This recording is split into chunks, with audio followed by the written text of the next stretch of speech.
Namaskar dosto, Purnima this side from Fertility Dost. I welcome you all today for this special session. We can call it Monday special. जैसे कि हम बोलते हैं Monday blues. So this is a special session, Monday session. And to begin with, we have Dr. Sriya with us. Good evening, ma'am, and welcome to the Good session. evening, Purnima ji. Thank you for having me again. Uh, Hello Right, to we all can our say good that evening to all our again viewers and also. again. Right. So, ma'am, today's session is specially for our women who are considering the pregnancy at 30 plus. So, we selected the topic pregnancy planning and at 31st. And before starting the sessions, for our new viewers, new page book likes are there from you. And I just introduced Dr. Sriya. Dr. Sriya is IVF consultant at Indra IVF Kolkata. If you have any doubts, any comments regarding our session's topic, please keep pouring. एक के बाद एक comment कीजिए and we surely try to answer each and every comment. And for this wonderful session, I really like to thank Shield Health Pharma. ऐसे sessions जो कि हम चाहते हैं हम आपके साथ करें और उसमें हमारी हेल्प करते हैं shield pharma. So, Dr. Shreya, let's begin this. Pregnancy planning at 31st, 30 plus. कैसे करें, क्या सोचें? And you know, हम पढ़ते चले जाते हैं. We have jobs, we have families, and then suddenly at 30 plus हमें लगता है, oh, न्यू चैप्टर भी तो शुरू करना है. What about this? फैमिली बनानी Absolutely. है, आगे सोचना है, तो व्हाट यू सजेस्ट. एंड ऐसे में कितने लोग हमें ये बोलते हैं कि ma'am is this really stressful. People says कि 30 प्लस होने के बाद तो बहुत मुश्किल है, and when you cross this 35 तब तो और डर लगने लगता है. So today, with your insight, with your knowledge, we really want to tell our viewers that not to worry. If you are 30 plus, please घबराए नहीं. There are certain factors, and if there are factors, we can easily work on that. So, Dr. Sriya, over to you. What should we do when we are planning when we are 30 plus? Right.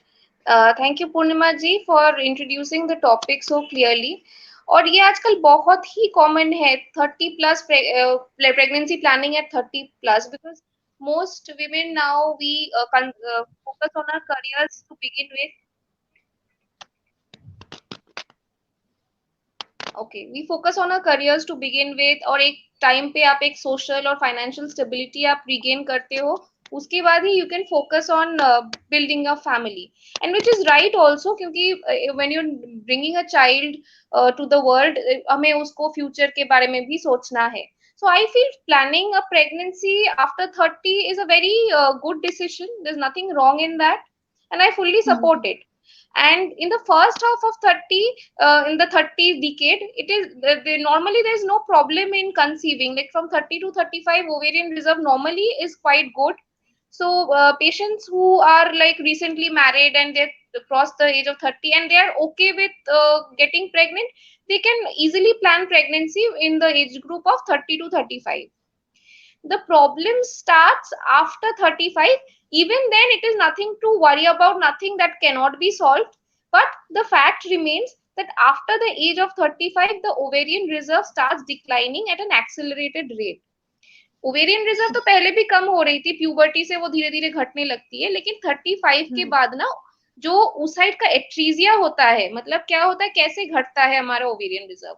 हर महीने हम लोग ovulate करते हैं, हर महीने हमारी periods आती है, तो कुछ फॉलिकल्स रिक्रूट होते हैं, उसमें से एक फॉलिकल ग्रो करके रप्चर करके ओव्यूलेट कर जाता है. तो ये जो फॉलिकल्स एक साइकिल में रिक्रूट हो गए वो आपका आपके ओसाइड जो एग का पूल है उसमें से घटता जाता है. लेकिन आफ्टर 35 हमारा जो है फॉलिकल एट्रीजिया भी होने लगता है, कुछ फॉलिकल ऐसे ही हमारे ओसाइड पूल से घटने लगते हैं. That is one issue which we must keep in mind कि अगर after 35, see even after 35 you can conceive naturally. It is not like अब 35 के बाद आप pregnancy plan कर रहे हो, you have to rush to a doctor. नहीं, you can try and conceive naturally for 6 months. 6 months के लिए आप try करोगे.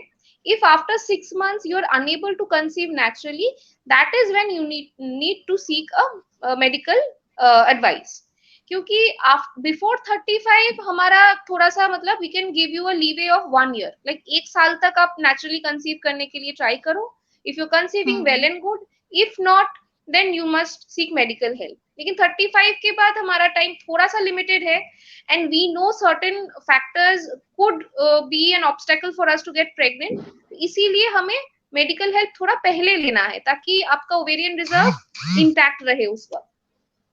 So that is one thing. And the second thing is the chances of chromosomal abnormalities in the fetus.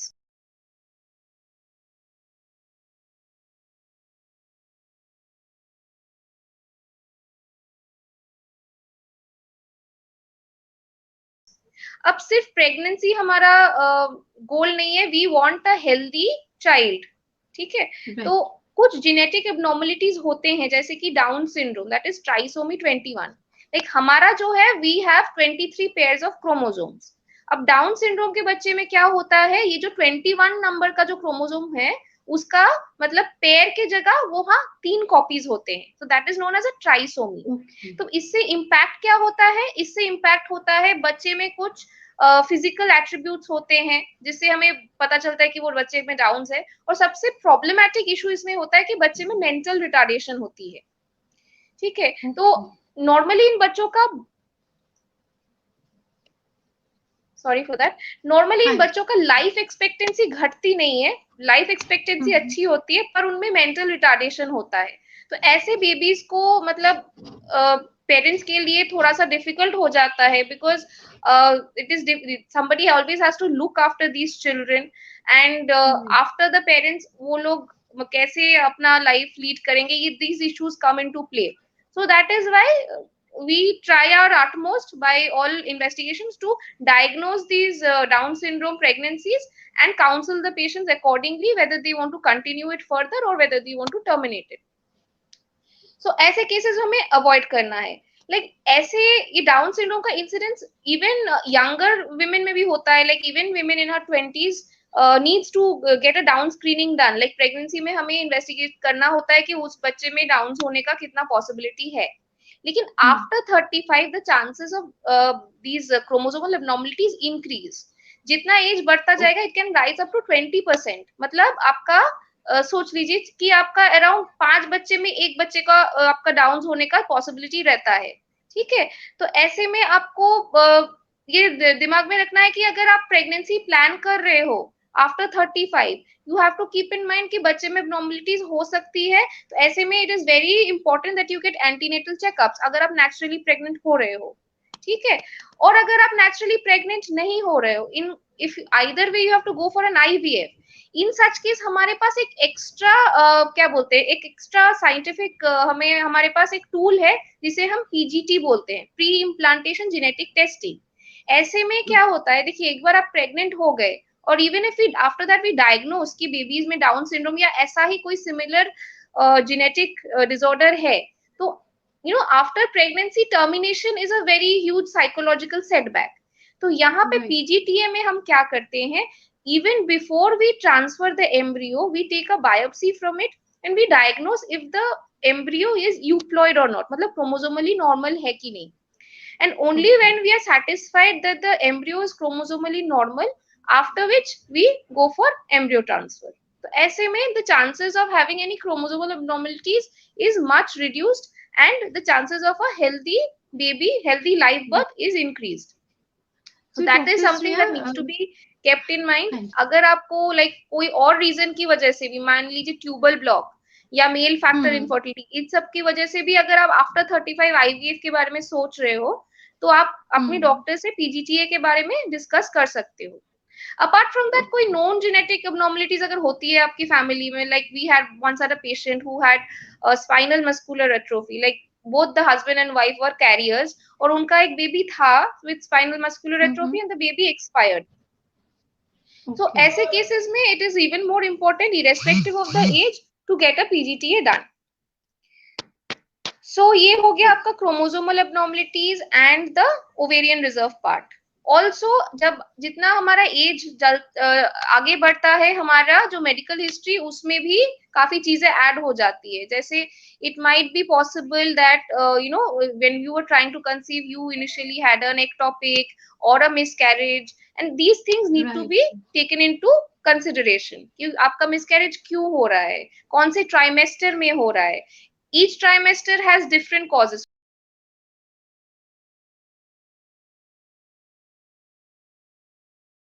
First trimester miscarriages का most common cause है chromosomal abnormalities. पर अगर आपका second trimester miscarriage हो रहा है तो most likely it is a uterocervical incompetence. आपका सर्विक्स लूज हो सकता है, जिसके कारण आपका जो है या तो आपका सेकंड ट्राइमेस्टर मिसकैरेज हो रहा है या आपका प्री टर्म लेबर, ये सब का चांसेस बढ़ जाता है. तो if you have any such history कि आपका मिसकैरेजेस का हिस्ट्री है या आपका एक्टोपिक का हिस्ट्री है या आपका like if you have any history of any ovarian surgery like endometriosis की वजह से आपका चॉकलेट सिस्ट का ऑपरेशन हुआ है, so all these things need to be taken into consideration. Younger women में ये सब हिस्ट्री होना कम है होता है क्योंकि लाइक उनका रिप्रोडक्टिव एज बस शुरू ही हुआ है. But once you cross 30 and generally हमारे पास इस एज ग्रुप के जो पेशेंट्स आते हैं इनमें जनरली कुछ ना कुछ हिस्ट्री रह जाती है. ऐसा होता है कि they have been trying to get pregnant for quite a while, but instead of going to an infertility center, they prefer going to the local doctor, and No, various right. tests have been done. Somebody has undergone a laparoscopy, somebody has gone a DNC, ऐसे होता जाता चला जाता है. तो ऐसे में it's very important to investigate each and every complaint they've had in the past. Like कभी कभी क्या होता है, मान लीजिए आपका इथिन एंडोमेट्रियम रहा हो. हमारी कंट्री में ट्यूबरकुलोसिस का इंसिडेंस बहुत ज्यादा है, तो इसके कारण से कभी कभी ट्यूबल ब्लॉक हो सकता है या फिर आपका एंडोमेट्रियम जो है बहुत थिन आउट हो सकता है. तो आप इट इज वेरी इंपॉर्टेंट कि हम उसका एक डीएनसी या हिस्ट्रोस्कोपिक बायोप्सी करके उसका टीबी पीसीआर या जीन एक्सपर्ट जो हम लोग अभी भेजते हैं ये to get it investigated and get it treated as well. So these are the things. Apart from that age, जब हम एज का सोचते हैं तो और एक चीज है एडिनोमाइसिस. एडिनोमाइसिस को सिंपली हम लोग अगर एक्सप्लेन करें तो है यूट्रस में एक स्वेलिंग हो जाना. ठीक है, तो ये सब incidents generally at a higher age group होता है, like after 35 may be even after 40. ऐसे पेशेंट्स में ही हमारा ये एडिनोमाइसिस और लो ओवेरियन रिजर्व ये सारे कंप्लेंट्स आ जाते हैं. इसके अलावा और भी आपका अगर कुछ हिस्ट्री रहा हो, like history of ectopic, any history of miscarriage, any history of even a termination of pregnancy, like आपको अगर यंगर एज में मान लीजिए you were not planning to conceive but yet you had un unplanned conception and you terminated it either medically और surgically. So ये सारी चीजें needs to be taken into consideration, क्योंकि कभी कभी कोई भी सर्जिकल इंटरवेंशन होता है कि आपने मान लो डीएनई कराया, वॉश कराया, ठीक है, तो कभी कभी that can introduce an infection जिसके कारण आपका ट्यूबल ब्लॉक हो सकता है. So that is why it is important to know कि आपका ट्यूबल ब्लॉक है या नहीं, to get an HSG done. तो ये सब चीजें needs to be investigated. So after 35 your threshold to seek medical help should be decreased, कि अगर आपको 6 मंथ्स में ही प्रेगनेंसी नहीं आ रही है, you immediately go to a doctor. और बात सिर्फ फीमेल पार्टनर की भी नहीं है. अभी देखिए मेल फैक्टर इनफर्टिलिटी भी बहुत मतलब आगे बढ़ रही, बहुत इंक्रीज हो रहा है बिकॉज ऑफ आवर लाइफस्टाइल.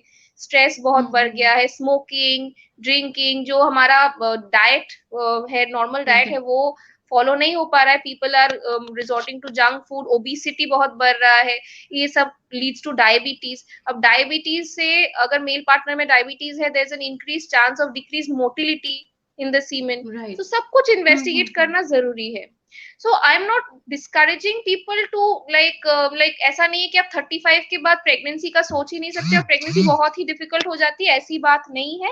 लेकिन हाँ, we must be realistic and practical कि अगर आप नेचुरली भी प्रेग्नेंट हो रहे हो, इट इज वेरी इंपॉर्टेंट कि आप अपना प्रेगनेंसी पूरा एंटीनेटली चेकअप कराओ, क्योंकि नॉर्मली जो डाउन स्क्रीनिंग करते हैं वो फर्स्ट ट्राइमेस्टर से ही करते हैं. एक एंटी स्कैन, सम डबल मार्कर, कुछ ब्लड में कुछ हमारा चीजें हमें चेक करना होता है, पैपे, बीटा HCG ये चेक करना होता है कि कैसा लेवल है. एंड अगर हमें प्रेगनेंसी को आगे नहीं लेके जाना है तो it needs to be decided early. So अगर आप प्रेग्नेंट होते भी हो naturally, it is very important that you get it followed up.